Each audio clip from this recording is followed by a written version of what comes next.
And so they end up in water, and in oceans as well, and they enter the food chain. And so eventually we eat them, and we don't know yet about the impacts of these microplastics on our bodies, but it can be good, right, to be ingesting plastic. You know, So like I yeah. imagine that's not great. Hello, thank you for checking out Earth Care. Today we're heading all the way to Italy to catch up with Gaia Ratazzi. She is incredible. She's the creator of the Instagram account Sustainably. So she's currently studying environmental management and sustainability, and then using that to educate us on conscious consumerism and sustainable fashion. Gaia's Instagram account Sustainably, you gotta check it out. It's filled with these digestible graphics that are just a quick read but are filled with so much useful information, you know, things that are just good to know or pieces of advice that we can incorporate into our day-to-day. She's also an ambassador for Remake Our World, which is working to put an end to fast fashion. Basically, she just has a ton of useful knowledge and is willing to share that. So we're gonna catch up and find out how filling our closet with sustainable options is gonna help the climate and what we as consumers can do.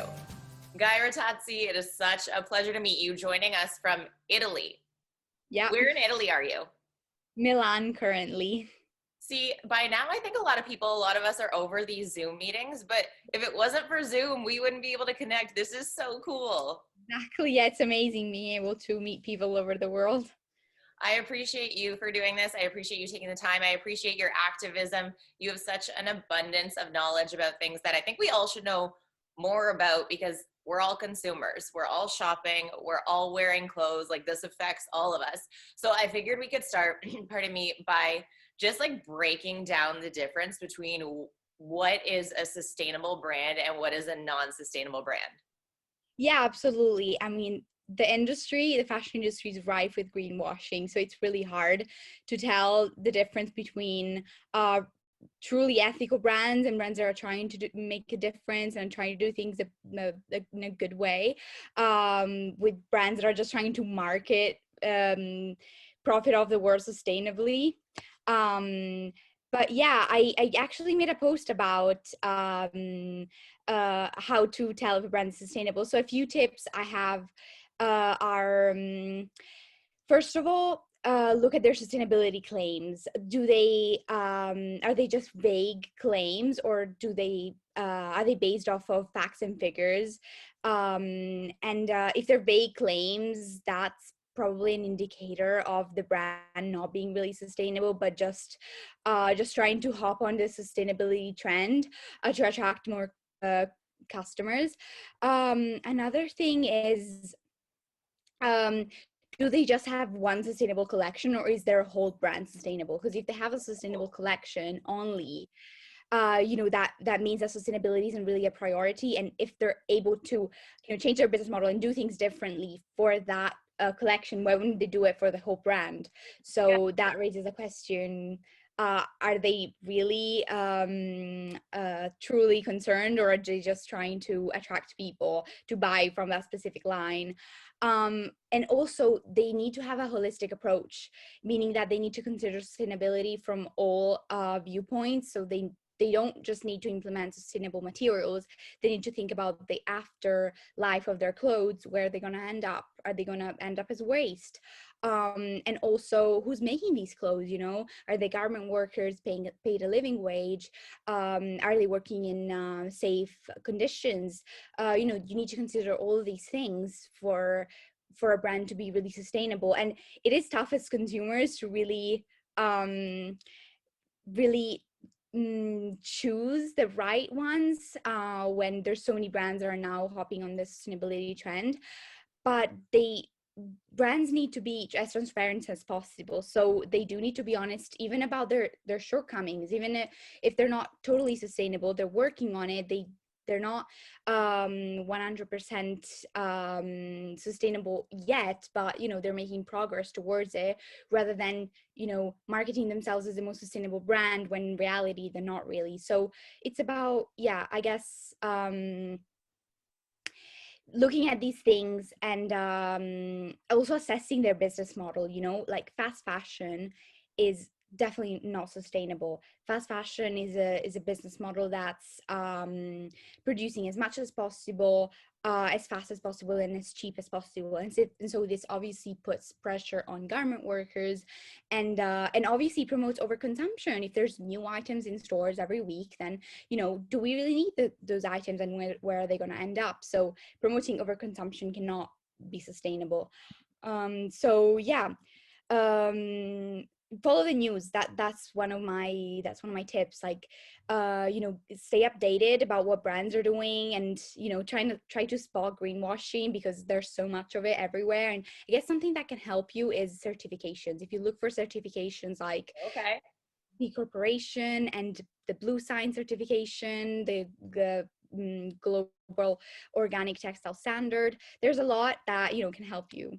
um Okay, there are so many things you just said that I'm like, we need another 10 minutes for that. We need another 10 minutes for that. Because there really is, there's just so much to break down here that we don't know about. But greenwashing, you mentioned twice. I want to talk about that because that is the funniest thing to me. Like, I'll hear water companies be like, vegan. I'm like, you were vegan before, but we just hear these buzzwords and are like, oh, Yeah. cool. So, what is an example of greenwashing if we're looking out for something like that, like when it comes to fashion?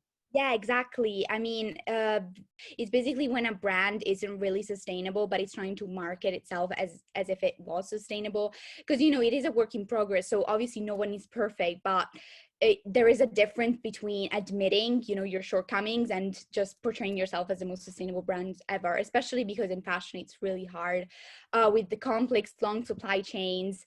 It's challenging to be perfect in all areas. Um, but yeah, you mentioned the word vegan. That's actually very relevant in fashion as well, because lots of brands are using the word vegan to maybe they're saying we're using vegan leather now, but like vegan leather is often plastic, and so obviously that's not sustainable. So we do need to look out for that, and ask questions, be curious, dig into a brand's claims. I love it.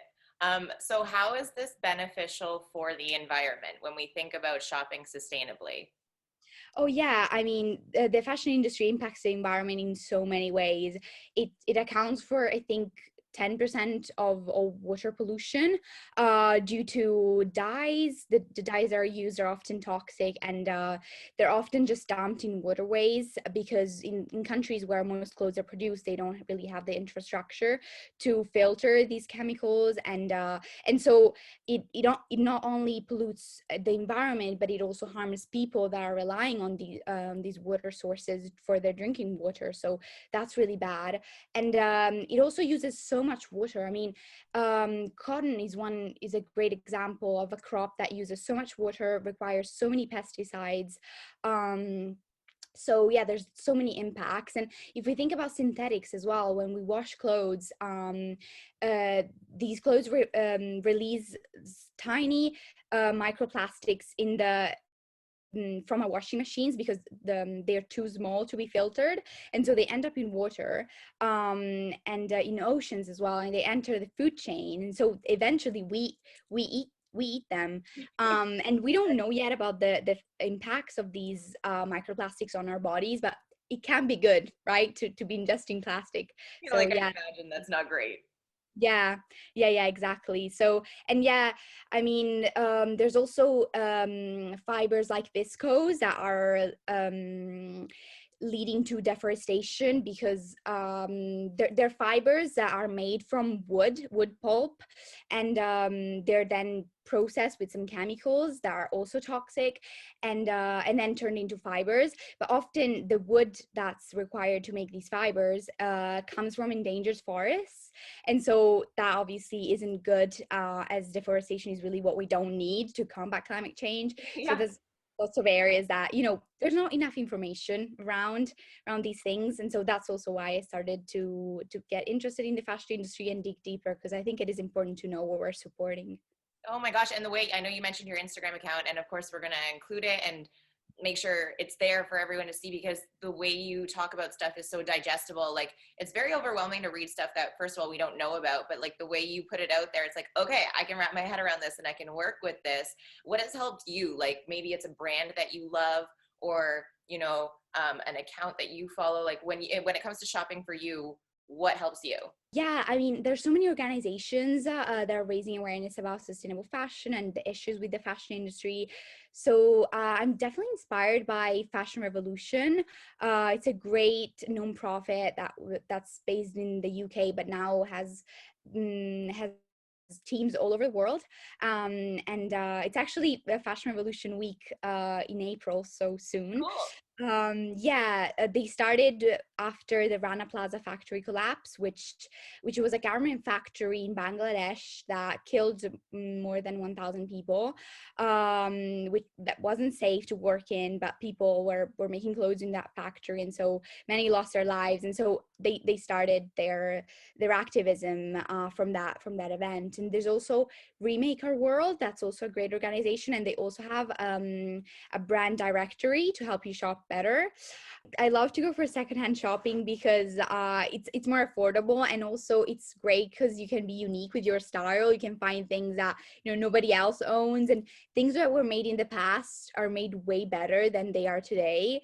And so I feel like they're even more durable, and it's just more fun, I guess, just going into thrift stores. And but even online, even with platforms like Depop, I like to shop from there, or rather than choosing sustainable brands, just because as a student I don't have a huge budget. So No, you saved, this was thrifted, $5. Like, not gonna complain yeah, about that. What was the website you mentioned? Depop? yeah, that's an app to shop secondhand. It's actually available all over the world. So yeah, there's so many more. I've made a list on my Instagram. So Once you get into the thrift shopping wormhole, especially online, oh, you can 3 hours later, it's like, yep, I like yeah, that. I like that. so many Especially if it's options. Yeah, available exactly. worldwide. Yeah, Okay, it's so I great. have one more question just because there's so much to talk about here, and thank goodness for your Instagram account, because anything we hear, it's like, if you want to learn more about it, go check out your Instagram. It's all there for us, so thank you for that. But when it comes to all this, when it comes to shopping sustainably and looking for sustainable brands in the fashion industry, why should we care? Why is this important? Oh yeah, it's so important because first of all, we all wear clothes, so we all contribute to the fashion industry one way or another. And then obviously it's a huge industry. It's got huge impacts, social impacts, environmental impacts. It contributes to so many emissions during the production of, for example, synthetic fibers, during the shipping of garments all over the world, and obviously environmental impacts that I just mentioned.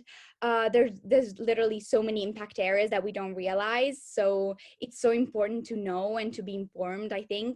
Um, and yeah, I mean, we're just producing too many clothes now. I think it's 150 billion annually, which is so many. We don't need that many. And so I think just being more mindful with our shopping habits and really thinking about, do I really need this before buying, and asking ourselves questions that can help us shop better, and support the right brands.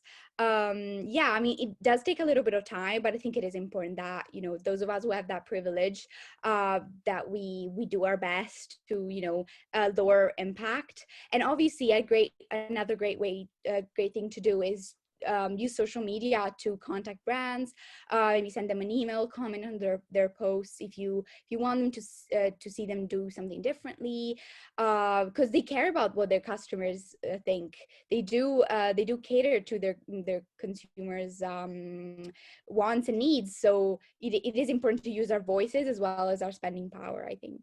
That's a great idea. I love that.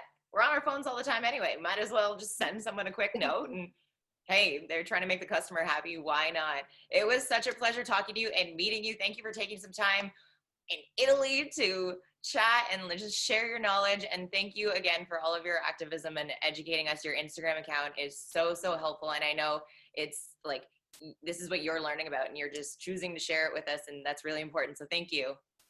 No worries. Thank you so much. It was a pleasure meeting you.